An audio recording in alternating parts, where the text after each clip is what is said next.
तो पहला चैप्टर आप आज पढ़ने वाले हैं जिसका नाम बातचीत है और इसके लेखक कौन हैं, तो बालकृष्ण भट्ट, जैसा कि आप देख पा रहे होंगे। तो सबसे पहले हम लोग इस चैप्टर के बारे में जानने से पहले बालकृष्ण भट्ट के बारे में जान जाते हैं, क्योंकि आपके एग्जाम में ऑब्जेक्टिव क्वेश्चंस में अक्सर उनके बारे में बहुत सारा प्रश्न पूछा जाता है। इसलिए आइए पहले हम लोग लेखक के बारे में जानते हैं, बातचीत के लेखक बालकृष्ण भट्ट जी के बारे में। ओके, इनका जीवन परिचय देखते हैं।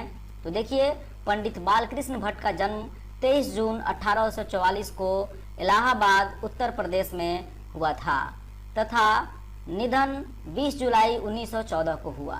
यानी इलाहाबाद, जिसका नाम अब प्रयागराज कर दिया गया है, ओके, वहीं पे इनका जन्म हुआ 23 जून 1844 को और 20 जुलाई 1914 को इनका मृत्यु हो गया। उनके पिताजी का नाम पंडित वेणी प्रसाद था। स्कूल में 10वीं कक्षा तक शिक्षा प्राप्त करने के बाद भट्ट जी ने घर पर ही संस्कृत का अध्ययन किया। ओके, तो 10वीं क्लास तक ये स्कूल में पढ़े, उसके बाद ये घर पर ही संस्कृत का अध्ययन करने लगे। संस्कृत के अलावा ये हिंदी, अंग्रेजी, उर्दू और फारसी भाषाओं का भी अच्छा ज्ञान हो गया इनको। यानी कि घर पर ही ये सारी भाषाएं ये सीखे। कौन कौन? तो हिंदी, अंग्रेजी, उर्दू और फारसी। संस्कृत के अलावा ये 4 भाषा और सीखें। ओके, ध्यान से इसको समझिएगा, कौन कौन सा भाषा वो सीखे थे। ओके, आपके एग्जाम का क्वेश्चन हो सकता है। भट्ट जी स्वतंत्र प्रकृति के व्यक्ति थे, यानी कि ये स्वतंत्र रहना चाहते थे, ये अपने अकॉर्डिंग काम करना चाहते थे, किसी के प्रेशर में आकर के काम करना नहीं चाहते थे बालकृष्ण भट्ट। ओके, वो व्यापार भी किए, ओके, तथा कुछ समय तक कायस्थ पाठशाला में प्रयाग में संस्कृत के अध्यापक भी रहे। यानी कि ये बिजनेस भी किए और कायस्थ पाठशाला नाम का एक स्कूल था प्रयागराज में ही। ओके, वहाँ पे ये पढ़ाए भी संस्कृत, लेकिन उनका मन इन सभी कामों में नहीं रमा। मतलब कि उनका मन नहीं लगा, न तो संस्कृत उस स्कूल में पढ़ाने में, कायस्थ पाठशाला स्कूल में, ओके, और न ही व्यापार में इनका मन नहीं लगा। भरतेंदु हरिश्चंद्र का नाम आप सुने होंगे, एक बहुत ही फेमस ये कवि हैं। ओके, तो उनसे प्रभावित होकर के जो बालकृष्ण जी हैं वह हिंदी साहित्य के सेवा का व्रत ले लिया। मतलब कि ये हिंदी साहित्य के लिए, हिंदी के लिए अपना पूरा का पूरा जो जीवन है ये न्यौछावर कर दिया और ये प्रण ले लिए कि हम हिंदी के क्षेत्र में ही कुछ करेंगे अच्छा और हिंदी को आगे बढ़ाएंगे। तब भट्ट जी ने क्या किया, हिंदी प्रदीप नामक मासिक पत्र निकाला। ये काफ़ी इम्पोर्टेंट है, ये किस मासिक पत्र में काम करते थे और किस मासिक पत्र का संपादन ये किए, तो हिंदी प्रदीप नामक मासिक पत्र निकाले ये। ओके, इसके संपादक बने और इस पत्र के ये स्वयं संपादक थे। मतलब कि उसका संपादन का कार्य वगैरह वही देखते थे जो पत्र वो निकलता था। उन्होंने इस पत्र के द्वारा निरंतर 32 वर्ष तक हिंदी की सेवा की। यानी कि 32 साल तक ये पत्र निकलता रहा, छपता रहा। कौन सा पत्र? तो हिंदी प्रदीप। ओके, ये एक मासिक पत्र था। ओके, महीना में आता था। ये 32 साल तक उसको चलाते रहे। काशी नगरी प्रचारणी सभा द्वारा आयोजित हिंदी शब्द सागर के संपादन में भी उन्होंने बाबू श्याम सुंदर दास तथा शुक्ल जी के साथ काम किया। यानी कि इसके साथ साथ वो काशी नगरी, यानी कि बनारस को काशी नगरी कहा जाता है ना, तो वहाँ के एक प्रचारणी सभा के द्वारा आयोजित किया जाता था। उसका नाम क्या था? तो हिंदी शब्द सागर। ओके, तो ये भी हिंदी शब्द सागर भी एक मैगजीन, एक पत्रिका हो सकता है। ओके, जिसका संपादन भी ये किए। ओके, उसके संपादन में भी वो साथ दिए। किसका किसका? तो बाबू श्याम सुंदर दास जी का और शुक्ल जी का साथ दिए वो। यानी कि इस पत्रिका के संपादन में भी उनका हाथ रहा। और इनका पत्रिका कौन था जो ये खुद निकाले थे? तो याद रखिएगा, हिंदी प्रदीप। ये बहुत जरूरी है, हिंदी प्रदीप नामक ये मासिक पत्रिका खुद निकाले थे और उसका संपादक थे और 32 साल तक इस पत्रिका के साथ जुड़े रहे। फिर थोड़ा और उनके बारे में जान जाते हैं। इनका जन्म प्रयाग यानी कि आज का इलाहाबाद, ओके, जिसका अब नाम फिर से प्रयागराज रख दिया गया है। एक प्रतिष्ठित परिवार में इनका जन्म हुआ था, यानी कि अच्छा फैमिली था, प्रतिष्ठित परिवार था। इनके माताजी, भट्ट जी के जो माताजी थी, ओके, वो इनके पिता के अपेक्षा यानी अपने पति के अपेक्षा ज़्यादा पढ़ी लिखी और विदुषी थी। मतलब विदुषी का मतलब विद्वान। इनकी माताजी इनके पिताजी से ज़्यादा विद्वान थी। ओके, और उन्हीं का प्रभाव बालकृष्ण जी के ऊपर पड़ा। ओके, और भट्ट जी जो है वो बचपन में मिशन स्कूल में पढ़ते थे। ओके, और उस मिशन स्कूल का जो अध्यापक प्रधानाचार्य थे, जो प्रिंसिपल थे, वो एक ईसाई पादरी थे। ओके, यानी कि वो एक क्रिश्चियन थे, क्रिश्चियन प्रिस्ट थे।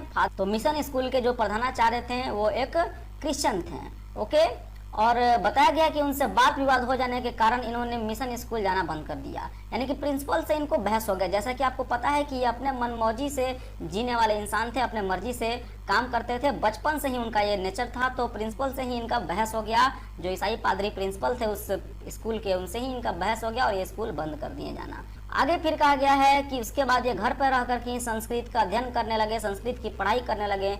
आगे कहा गया कि ये अपने सिद्धांतों एवं जीवन मूल्यों के इतने दृढ़ प्रतिपादक थे कि कालांतर में इन्हें अपनी धार्मिक मान्यताओं के कारण मिशन स्कूल तथा कायस्थ पाठशाला के संस्कृत अध्यापक के पद से त्यागपत्र देना पड़ा था। यानी काफ़ी ज़्यादा ये जिद्दी किस्म के थे और धार्मिक विश्वास रखते थे, धर्म के ऊपर काफ़ी आस्था थी इनकी, और इसी वजह से कायस्थ पाठशाला में जहाँ पे ये अध्यापन करते थे, पढ़ाते थे, उसके अलावा मिशन स्कूल में भी ये पढ़ाते थे। तो इन्हीं सारी चीज़ों के वजह से इनको त्यागपत्र देना पड़ा, यानी कि इनकी नौकरी चली गई, इनको रिजाइन देना पड़ा वहाँ से। क्योंकि उनका बनता नहीं था किसी भी ऐसे व्यक्ति से जो इनके खिलाफ बात करे, धर्म के खिलाफ बात करे।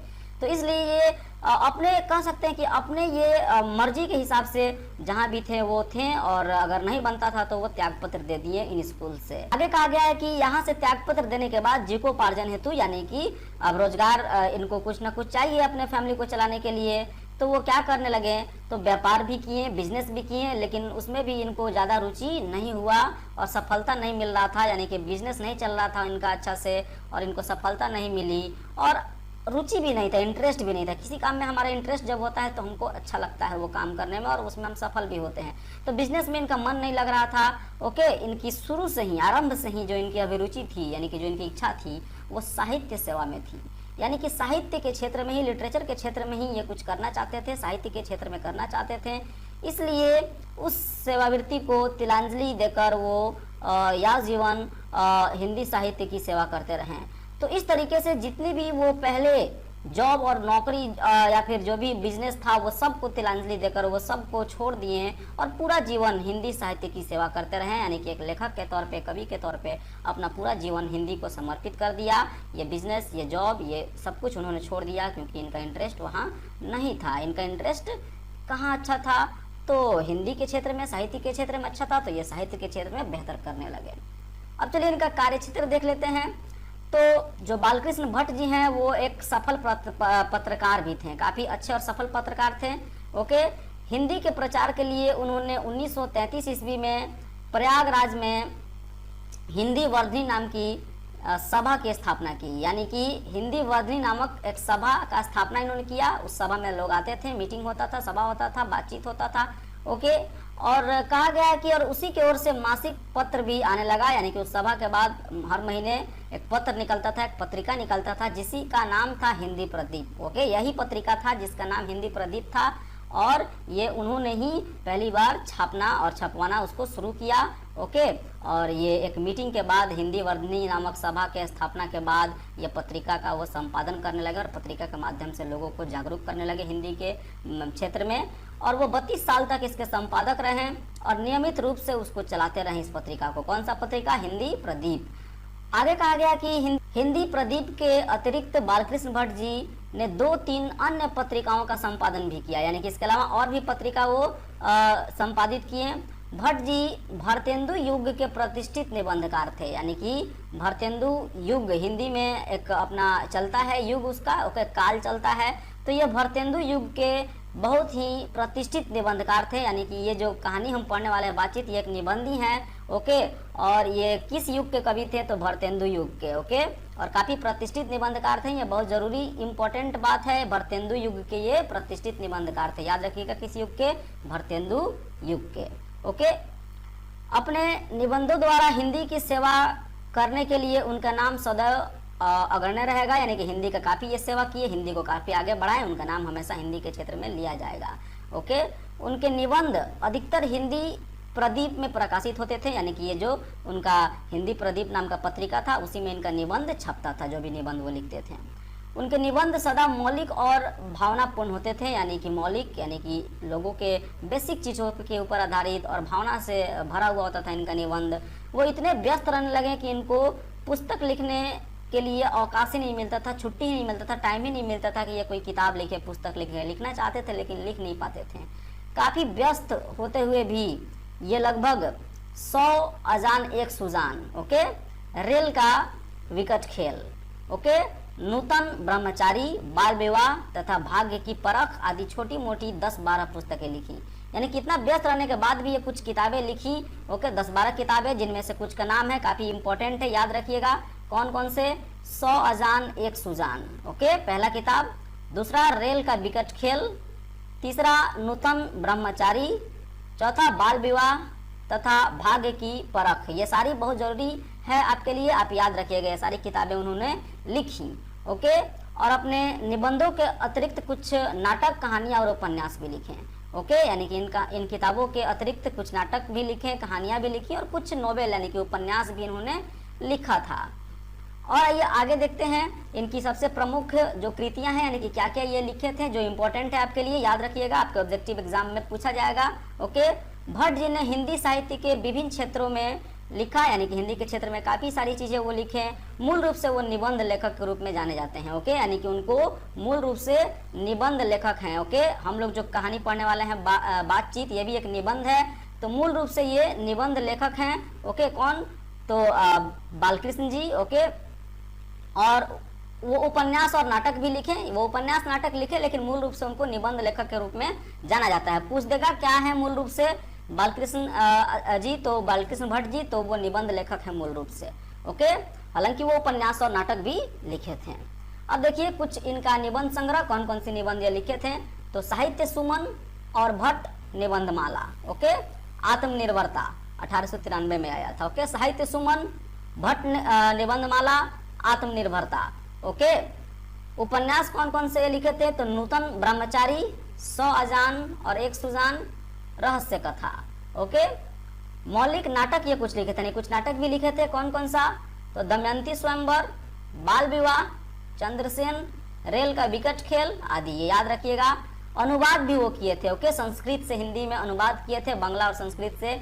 तो भट्ट जी ने बांग्ला तथा संस्कृत के नाटकों के अनुवाद भी किए, यानी कि बांग्ला और संस्कृत के नाटकों के भी अनुवाद किए, जिनमें से कौन कौन से थे, तो वेणी संहार, ओके, मृक्ष कटिक, पद्मावती आदि प्रमुख हैं। तो पद्मावत फिल्म भी बना था, पद्मावती, ओके, इसको भी ये कन्वर्ट किए थे, चेंज किए थे, ओके, हिंदी में संस्कृत से।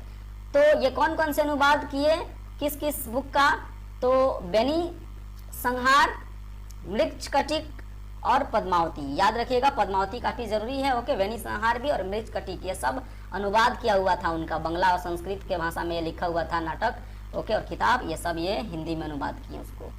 भट्ट जी जहाँ आंख, नाक, कान, बातचीत जैसे साधारण विषयों पर लेख लिखे हैं, यानी कि उनका लेख किस चीज के ऊपर फोकस होता था, तो आंख, नाक, कान, बातचीत, ओके, बातचीत जो हम लोग पढ़ने वाले हैं, ओके, ये सारे उनके फेमस लेख हैं, प्रसिद्ध लेख हैं।